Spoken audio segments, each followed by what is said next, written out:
morning, my name is Elle Silver and I'm going to speak about skin cancer and the effects of it globally.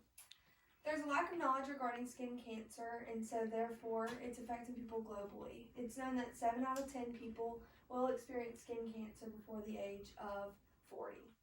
According to Rogers et al., skin cancer is the most commonly diagnosed cancer in all of the United States, reaching 5.4 million non-melanoma cases treated annually. So that includes basal cell carcinoma and squamous cell carcinoma, but does not include the melanoma, which we know has the highest rate of morbidity, I should say. Skin cancer is mostly preventable, but because the lack of knowledge about how to properly prevent it, it's affecting people greatly. So the American Skin Cancer Society recommends the following as its first-line prevention techniques in order to prevent UV exposure.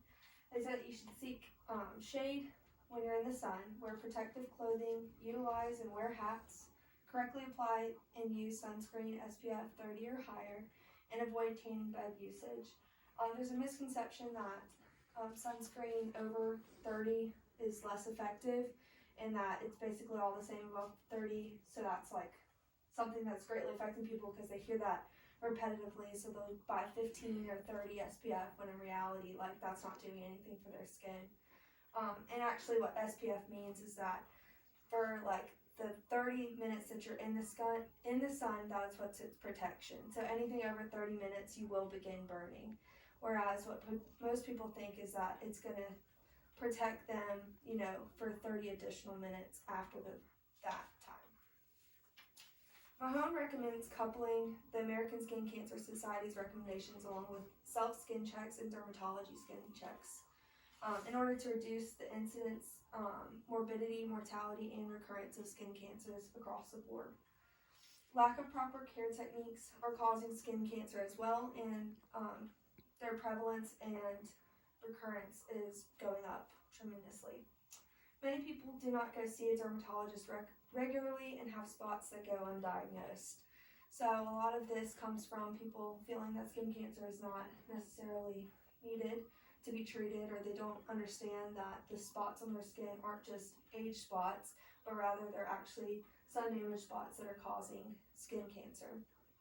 So freezing, creams, and cautery are no longer medically acceptable ways of treating cancer, but if you're seeking out a dermatologist who isn't necessarily going to further training and stuff like that, then they will use freezing or creams and stuff like that to kill the cancer, when in reality that's no longer acceptable in the head and neck areas. So basically that's not going to do anything for the cancer, and when people are feeling that they're getting treated, they're in reality not getting treated at all. However, many dermatologists still use these as their primary treatment options, which is causing people to not seek out their help when they realize that it's not doing anything for them. There are still good lines of therapy for treating precancerous spots though, so I feel like that's important to note that if a doctor tells you that it's not cancerous, that freezing, the creams that they prescribe and all of that will indeed help them not turn into cancer, but once they are cancer, they aren't going to help you at all. Another problem is that many surgical dermatologists are not Mohs certified surgeons. So basically, they're not aware that they could be causing more harm to the person than they are doing good.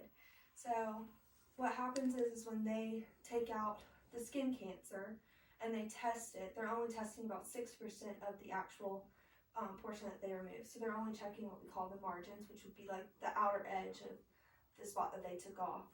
When in reality, there could be cancer growing down and deeper, because cancer grows like a tree stump, so the roots are always growing down.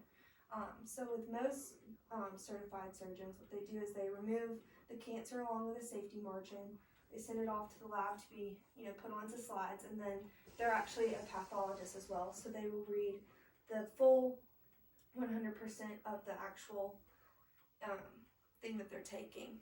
So some practice dermatology claim that they perform this, but they're also causing greater damage in the field. Lack of resources in particular cities and states are also affecting skin cancer rates.